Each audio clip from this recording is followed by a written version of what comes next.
Hello दोस्तों, स्वागत है आप सभी का हमारे इस YouTube channel easy exam classes में। आज की इस वीडियो ट्यूटोरियल में हम कक्षा 12 की साइंस में दो टॉपिक जो कि वैद्युत क्षेत्र की तीव्रता और किसी बिंदु के कारण वैद्युत क्षेत्र की तीव्रता, इन दो के बारे में डिस्कस करने वाले हैं। तो पहला देख लेते हैं क्या होती है वैद्युत क्षेत्र की तीव्रता।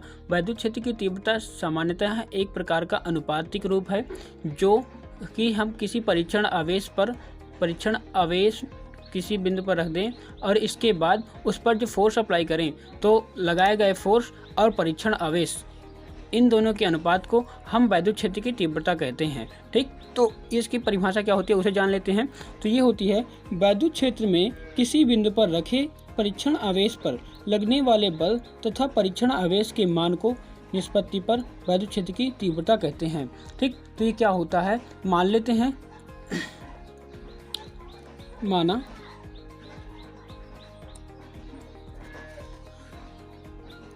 वैद्युत क्षेत्र पर वैद्युत क्षेत्र में रखे परीक्षण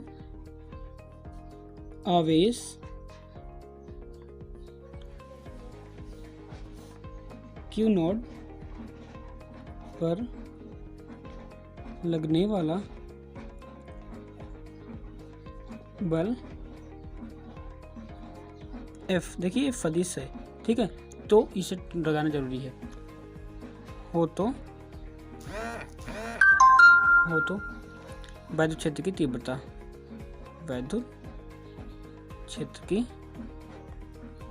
तीव्रता क्या हो जाएगी वैद्युत क्षेत्र की तीव्रता। देखिए वैद्युत क्षेत्र की तीव्रता जैसे हमने बताया कि एक तरह का अनुपात होती है जो कि परीक्षण आवेश पर लगने वाले बल के अनुपात को कहते हैं। तो क्या हो जाएगी है, इसे हम ई से दर्शाते हैं। तो ये हो जाएगी ई बराबर, ये सदिश राशि होगी, ई बराबर F अपॉन Q0। ठीक, तो ये होती है हमारी वैद्युत क्षेत्र की तीव्रता। ठीक, अब अगला देख लेते हैं। देखिए इसका मात्रक और बीमा पूछी जाती है तो क्या होता है इसका मात्रक, इसे देखते हैं तो बल का जो मात्रक होता है ये होता है हमारा न्यूटन। इसमें लिख लेते हैं वैद्युत क्षेत्र का मात्रक व बीमा दोनों लिख लेते हैं। ठीक, तो ये होता है इसमें। देखिए हम इसी फार्मूले के थ्रू निकालते हैं क्या होता है। ये होता है ई का हमें चाहिए तो हम पहले इसका देख लेते हैं। एफ क्या होता है, इसका होता है न्यूटन और इसका होता है कूलाम। ठीक, कूलाम। अब इसके बाद इस न्यूटन का मात्रक क्या होता है आप सभी को पता है, इसका मात्रक होता है किलोग्राम मीटर प्रति सेकंड स्क्वायर। ठीक, ये होता है। इसके बाद कूलाम का क्या होता है, कूलाम का होता है एम्पियर सेकंड। ठीक, तो हमारा अब इससे क्या मात्रक हो जाएगा, ये हो जाएगा किलोग्राम और ये जब सेकंड ऊपर जाएगा तो ये हो जाएगा इसके साथ में ये हो जाएगा 3 और जब ऊपर जाएगा तो हो जाएगा माइनस का, तो हो जाएगा किलोग्राम मीटर सेकंड और -3 और एम्पियर इनवर्स, ये हो जाएगा हमारा इसका मात्रक। ठीक, अब इसकी हम बीमा देख लेते हैं क्या होगी इसकी बीमा। जब बीमा में बात आती है तो इसकी बीमा होती है वैद्युत क्षेत्र की तीव्रता की बीमा। अगर बीमा देखें तो ये होता है, इसमें देखिए किलोग्राम है, किलोग्राम की सबको पता है कि ये M/L/T-Q और एम्पियर की A-1, ये होती है हमारी इसकी बीमा। ठीक, तो ये हो गया हमारा वैद्युत क्षेत्र की तीव्रता।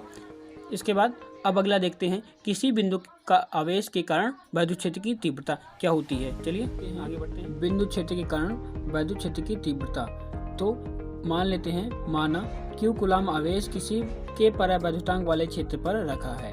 ठीक है, तो चलिए हम के परावैद्युतांक वाले इसमें लिख देते हैं। माना +Q हमने एक O बिंदु पर रख दिया। ठीक, इसके बाद हमने कुछ दूरी R दूरी पर एक परीक्षण आवेश Q0 रख दिया और यहाँ पर हमें P मान लिया।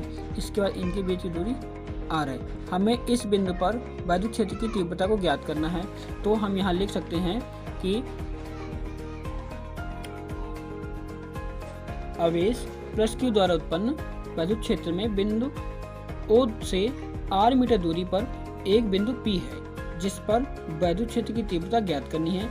इसलिए माना कि बिंदु P पर एक धन परीक्षण आवेश प्लस Q0 स्थित है। ठीक है, इतना हम लिख सकते हैं। अब आगे बढ़ते हैं। इसके बाद लिखेंगे कूलाम के नियमानुसार। देखिए कूलाम का नियम क्या कहता है। कूलाम के नियमानुसार, कूलाम के नियमानुसार किन्हीं दो बिंदुओं के बीच लगने वाला जो बल होता है वो होता है F = 1/4 पाई F∠0।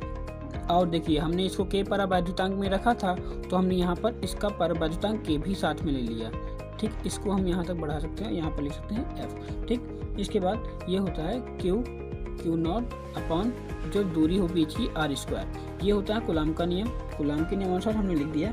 इसके बाद हमें इस P बिंदु पर वैद्युत क्षेत्र की तीव्रता को ज्ञात करना है। तो अभी हम पहले उसमें देख चुके हैं कि वैद्युत क्षेत्र की तीव्रता क्या होती है। ये होती है E = F/Q0। ठीक, ये होती है। अब इसमें हम F का मान रख देते हैं। तो देखिए क्या होता है F का मान। F का मान हम जैसे रखते हैं तो ये देखिए इसकी जगह पर हम F का मान रख रहे हैं, तो ये हो जाएगा 1/4 पाई F∠0 और यहाँ पे K। ठीक, ये हो जाएगा। और ये इसमें जब रखेंगे तो Q0 से Q0 कट जाएगा, ये हो जाएगा Q/R²। ये हो जाएगी हमारी वैद्युत क्षेत्र की तीव्रता। तो यह फार्मूला हमारा हो गया किसी बिंदु आवेश के कारण वैद्युत क्षेत्र की तीव्रता। ठीक, इसकी अगर मात्रा की बात करें तो ये होगा न्यूटन प्रति कूलाम। ठीक, जो पिछली उसमें था वही होगा। ठीक है, तो ये हो गया हमारा इसका। इसके बाद कोई अगर इसका मान पूछे तो आपको इसका मान होता है 1/4 पाई F∠0। इसका मान सबको पता है क्या होता है, 9.0 × 10⁹ न्यूटन प्रति मीटर स्क्वायर कूलाम स्क्वायर। ठीक है, ये आप लिख सकते हैं इतना। ठीक, अगर इसके बाद कोई और आगे वैद्युत क्षेत्र की तीव्रता या अगर सीक्वेंस में अगर और रख दिए जाएं, इसके बाद अगर P बिंदु पर है एक, हमने यहाँ पर और मान लिए, यानी कि देखो इसमें यहाँ पर प्लस Q था, इसके बाद यहाँ O और यहाँ हमने P था, यहाँ पर एक और बिंदु ले लिया M ले लिया और यहाँ पर भी Q1 या Q0 हो गया, तो इसकी भी वैद्युत क्षेत्र की तीव्रता अलग हो जाएगी। यानी कि E1 इसकी हो गई और इसकी E2 हो जाएगी, आगे E3 आ जाएगी। इसके बाद जो अगर क्रमगत रूप में रखे हैं तो उसकी वैद्युत क्षेत्र की तीव्रता हो जाएगी E = E1 + E2 और प्लस डॉट डॉट करके इस तरह। ठीक है, तो ये हो जाती है हमारी वैद्युत क्षेत्र की तीव्रता। तो आज की इस वीडियो में हमने कवर किया क्या होती है वैद्युत क्षेत्र की तीव्रता। इसके बाद किसी बिंदु के आवेश के कारण वैद्युत क्षेत्र की तीव्रता क्या होती है। ठीक, अगली वीडियो में हम एक समान रूप से आवेशित वलय के कारण वैद्युत क्षेत्र की तीव्रता के लिए फार्मूला ड्राइव करेंगे। तब तक के लिए आप हमारे यूट्यूब चैनल को सब्सक्राइब कर दीजिए और बेल आइकन को भी क्लिक कर दीजिएगा ताकि आगे आने वाली वीडियो का नोटिफिकेशन आपको सबसे पहले मिल सके। Thank you.